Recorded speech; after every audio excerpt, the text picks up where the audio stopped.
আসসালামু আলাইকুম। কেমন আছো সবাই?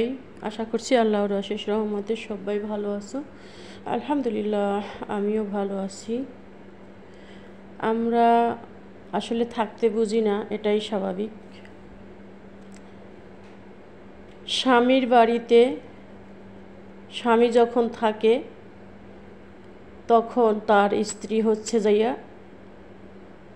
রানী আর স্বামী থাকে রাজা, তাই না? আজকে হচ্ছে নিজের টব থেকে শাক তুলে এনেছি, সেইটাকে ভাজি করব। বেশি করে রসুন দিয়েছি আর ছোট ছোট কাঁচামরিচ আছে, আমাদের দেশে বলে কড়া মরিচ। সেই কড়া মরিচ দিয়ে আজকে শাক রান্না, বুঝছো?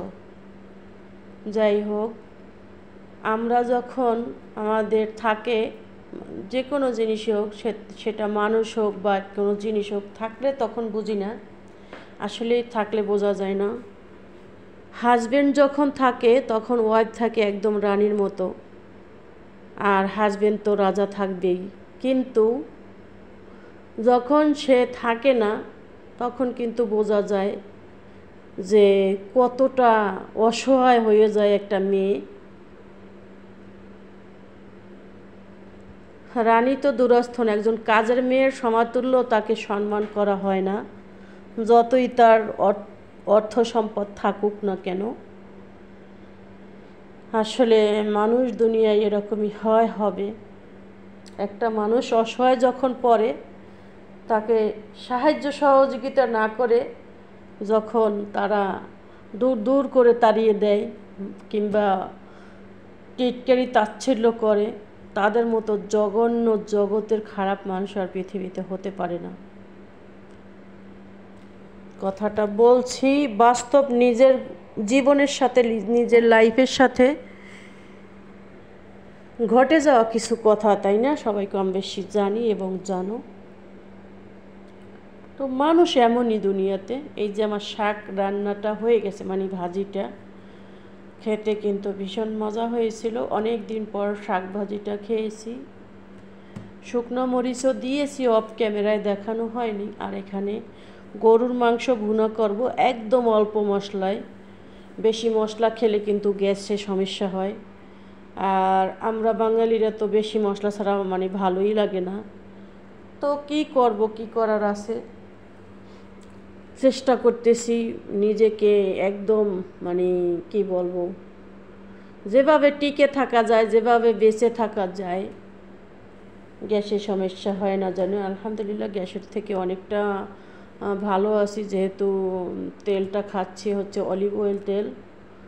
অলিভ অয়েল তেলে কোনো গ্যাসের সমস্যা হয় না। আর এই মাংসটা যে রান্না করছি, এখন অনেকে আমাকে উল্টা কথাও বলতে পারো, এটাও কিন্তু কোনো তেল দেয়নি, তেল ছাড়া একদম। কারণ গরুর মাংস প্রচুর পরিমাণে তেল থাকে, আর এত তেল খেলে অনেক সমস্যা হয়, যে সমস্যাগুলো এত ছোট ভিডিওতে আসলে বলাও যায় না, আর বলাও ঠিক না। কারণ আমাদের তো ব্লগ চ্যানেল, এত কিছু বললে বড় ভিডিও বানাইতে হয়। যাই হোক, ছোট্ট একটা ভিডিও। তো এই মাংসটা কিন্তু আমি আরও আগে বসিয়েছিলাম, আর এখন সুন্দর করে কষিয়ে কষিয়ে এটাকে একদম ভুনা ভুনা করব। একদম ভুনা ভুনা হবে, কোনো ঝোল তেমন একটা থাকবে না, হালকা পাতলা ঝোল থাকবে। আর এরকম মানে কালা ভুনা বলতে পারো এক কথায়, কিন্তু এটা তো কালা ভুনা করিনি।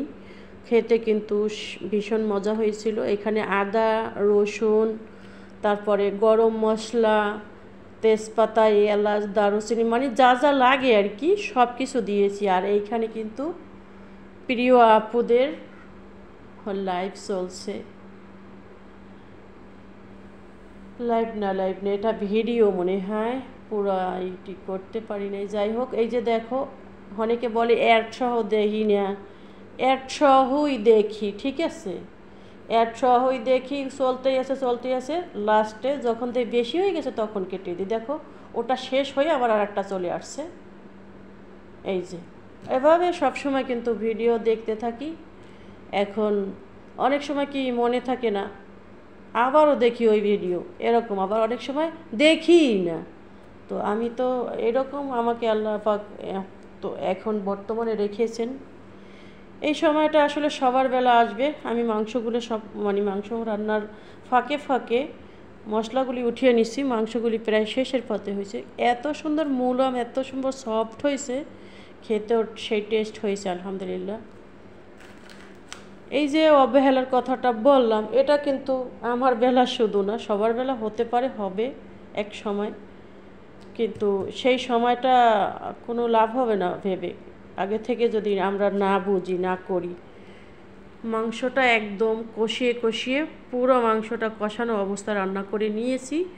খেতে খুব মজা হয়েছিল আলহামদুলিল্লাহ। আসসালামু আলাইকুম ওয়া রাহমাতুল্লাহ। আমার ভিডিওটা আজকে এখানেই শেষ করব, পরবর্তী ভিডিওর অপেক্ষা রইলাম।